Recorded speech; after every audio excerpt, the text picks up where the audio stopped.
colaboraram com esse vídeo os seguintes membros: Quando a noite cai, coisas estranhas acontecem. Causos dos Inscritos.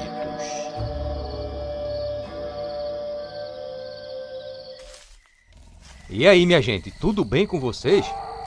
Sejam bem-vindos a mais um Causo dos Inscritos.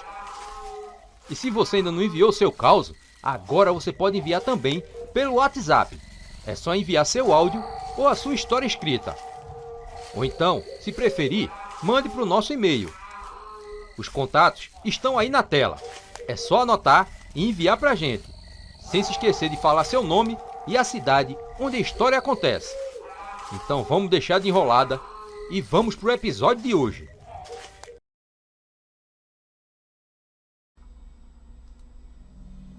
Olá, Rui.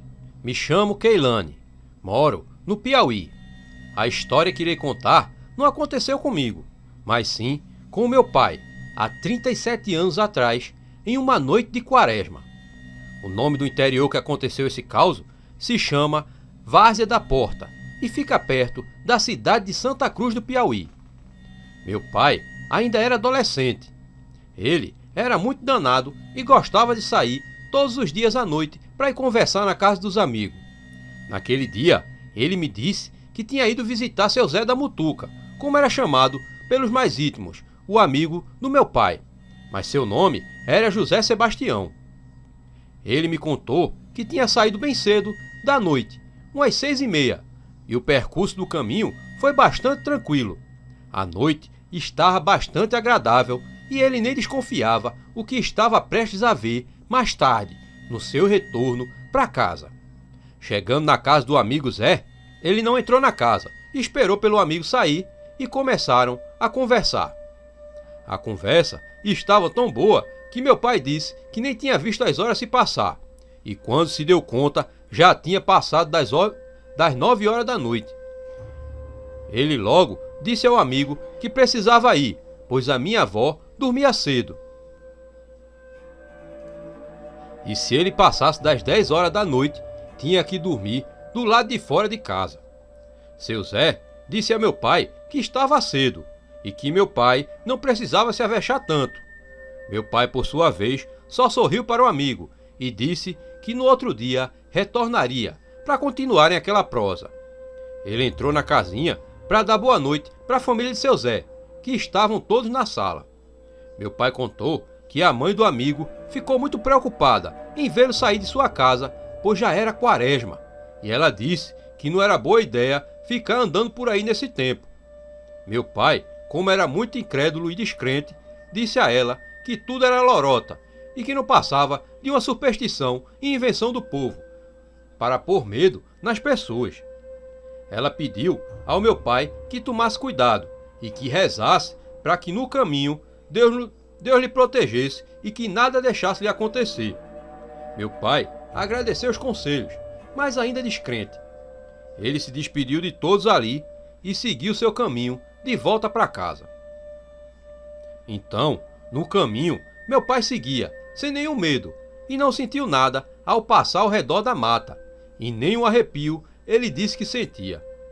Então, quando ia passando ao lado de um riacho, ele disse que avistou 3 moças. As 3 estavam lavando roupa ali. E ele disse que não achou estranho, pois já era costume de ver mulheres lavando roupa na beira do riacho à noite. Então, ele seguiu seu caminho, mas sem tirar os olhos das moças, pois ele me disse que uma delas o agradou muito, pois era muito bonita.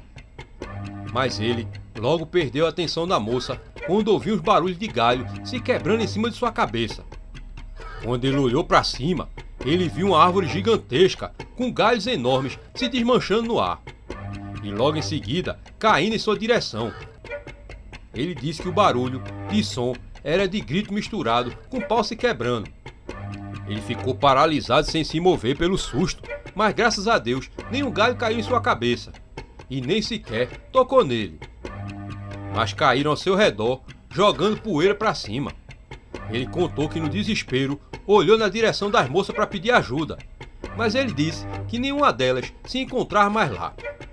Quando ele olhou novamente para o chão para ver os galhos, também havia sumido tudo, completamente.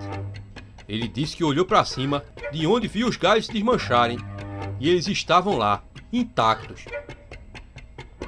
Meu pai disse que sentiu seu corpo todo se arrepiar por completo, e lhe deu até uma forte dor de barriga. Então, ele correu o mais rápido que pôde para casa, e quanto mais ele corria, mais sentia a dor de barriga apertar.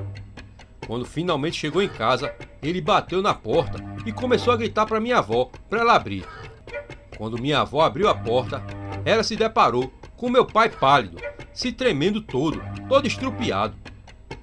Ele entrou em casa feito uma bala e se enfiou no banheiro para poder se aliviar. No banheiro, ele disse que ficou pensando no que tinha acabado de acontecer. Falou que quando saiu do banheiro e vestiu a roupa, minha avó foi perguntar o que tinha acontecido, pois ela já estava se arrumando para ir se deitar quando ouviu os gritos do meu pai do lado de fora.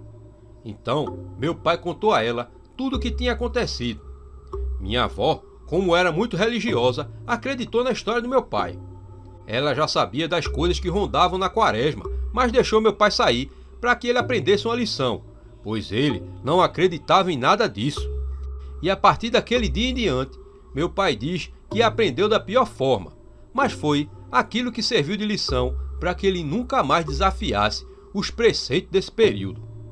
O caso é esse. Tenho vários outros para contar. Em breve eu mandarei.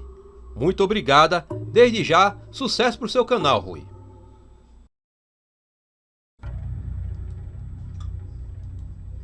Olá, Rui. Me chamo Vanessa e moro no interior de Pernambuco, em Sirinhaém. O caso que hoje eu vou contar aconteceu comigo há uns 5 anos atrás. Eu morava em um engenho daqui mesmo, de Sirinhaém, que se chama Jindaí. A casa que eu morava, seu antigo dono era um macumbeiro muito conhecido pela região. Quando me mudei para lá, tinha restos de rituais com velas pretas e vermelhas pelo chão da casa. Eu tinha muito medo de dormir naquela casa, pois via muito mal assombro. Para completar, meu pai faleceu num acidente e ele não era um cabra muito bom. Ele era alcoólatra e ameaçava minha mãe de morte. O caixão dele ficou no meio da sala. Então, vieram as tias minhas dormir com a gente gente não se sentir só. Tinha dias de não conseguir dormir, me sentindo perturbada. Eu sempre despertava às 3 da manhã e não sei porquê. Numa dessas madrugadas, quando voltei do banheiro, eu vi no chão de cimento um olho enorme vermelho me observando, mas pensei que fosse o sono que estava me fazendo ver aquelas coisas. Então voltei para o colchão, em frente ao espelho, quando de repente senti um frio gelando todo o ambiente. Quando olhei para frente do espelho, eu vi uma mulher toda de branco, um branco encardido, os olhos fundos e saindo sangue, toda despenteada e pálida, estendendo a mão para mim e me chamando. Senti um arrepio e me enrolei todinha no lençol. Acordei minha tia, que era crente, e ela repreendeu em nome de Jesus e aquilo sumiu. Dias depois, vi essa mesma mulher, só que ela estava sem cor, me observando na cortina de um quarto, que não tinha porta. Quando eu olhei novamente, eu vi ela com a roupa branca, enorme. Então eu tentei gritar, mas a voz não saía de jeito nenhum. Então, no dia seguinte, contei tudo para minha mãe, e ela me contou que teve um sonho com meu pai, dando um aviso a ela e dizendo assim: Pinha, que era o apelido da minha mãe, Pinha, chama o irmão Antônio para fazer uma oração aqui dentro de casa, que umas desgraças e um mal grande existe de trás do sofá. Minha mãe passou uns 2 dias antes de chamar o irmão, vendo o vulto do meu pai entrando e saindo dos quartos, do meu quarto e dos meus irmãos, e até do dela. À noite, umas panelas se mexiam sozinha e as colheres na gaveta amanhecia toda desarrumada. Minha avó diz que era o espírito do meu pai querendo comida, porque ele tinha morrido com fome. Depois de tudo isso, minha mãe fez um culto dentro de casa e essas coisas deixaram de acontecer. Muito obrigada, Rui, por ter esse canal maravilhoso. E espero ouvir o meu caso aqui no seu canal. Beijos e boa noite. E aí, minha gente, gostaram do vídeo? Mas calma que ainda tem mais. É só escolher uma dessas opções que está aí na tela.